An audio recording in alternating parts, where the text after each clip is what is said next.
కలియుగం అంతమవుతుందని చెప్పడానికి సంకేతాలు ఇవే. ప్రస్తుతం మనందరం ఉన్నది కలియుగంలోనేనని అందరికీ తెలిసిందే.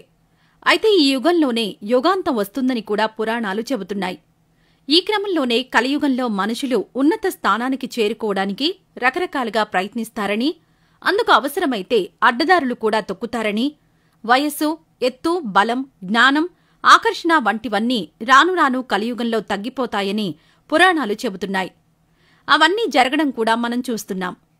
అయితే వేదాలు కూడా కలియుగం గురించిన కొన్ని నిజాలను మనకు చెబుతున్నాయి. అవేమిటో ఇప్పుడు తెలుసుకుందాం. కలియుగంలో నిజమనేది చనిపోతుంది.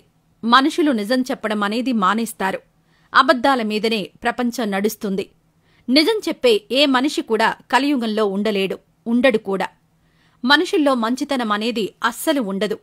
అది చూద్దామన్నా ఏ కోశానా కనిపించదు. ఎక్కడో కోటికొక్కరు మంచి మానవత్వం ఉన్నవారుంటారు. ఒక మనిషికి ఉన్న గుణగణాలు, పేరు కాక అతనికుండే ఆస్తి అంటేనే ఇతరులు ఎక్కువగా విలువనిస్తారు. డబ్బును బట్టి మనిషి గుణగణాలను నిర్ణయిస్తారు. ఆలుమగల మధ్య నిజమైన ప్రేమ కొరవడుతుంది. వారి మధ్య ఉండేది కేవలం ఆకర్షణ మాత్రమే. ఇది వారి మధ్య ఉన్న సంబంధాలను దెబ్బతీస్తుంది.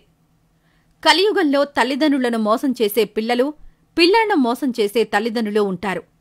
మతాలు, కులాలు, వర్గాల పేరుతో మోసాలు జరుగుతాయి. వాటిని అడ్డం పెట్టుకుని కొందరు ఎంతటి దుర్మార్గానికైనా పాల్పడతారు. డబ్బే ప్రపంచంగా మారుతుంది. మనుషులు తోటి మనుషుల కన్నా డబ్బుకే ఎక్కువ విలువిస్తారు. అందులోనే బతుకుతారు. డబ్బున్న వారిదే రాజ్యమవుతుంది. డబ్బు కోసం బంధువులను, తోటి కుటుంబ సభ్యులను చంపేందుకు కూడా వెనుకాడరు. దొంగలు, దోపిడీదారులు, మోసాలు చేసేవారు, రౌడీలు, గూండాలు రాజ్యమేలుతారు. పాలకులుగా మారి ప్రజలను పట్టి పీడిస్తారు. వారు తాము చేసిందే శాసనం అన్నట్టుగా నియంతృత్వ పాలన సాగిస్తారు. వృద్ధులైన అమ్మా నాన్నలను పిల్లలు పట్టించుకోరు. వారిని నిర్లక్ష్యం చేస్తారు. అస్సలు లెక్క చెయ్యరు. కలియుగం అంతమవుతుందనగా ఆవులు ఉండవు, చనిపోతాయి. ఎవరికీ కరుణ ఉండదు. ఒకరినొకరు చంపుకునేదాకా వస్తుంది. అందరూ చేపలు మాత్రమే తింటారు.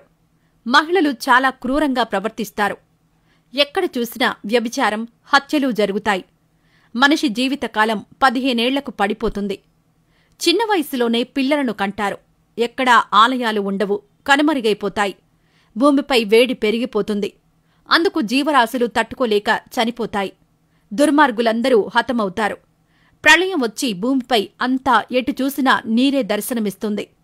అప్పుడు తిరిగి సత్యయుగం ప్రారంభమవుతుంది.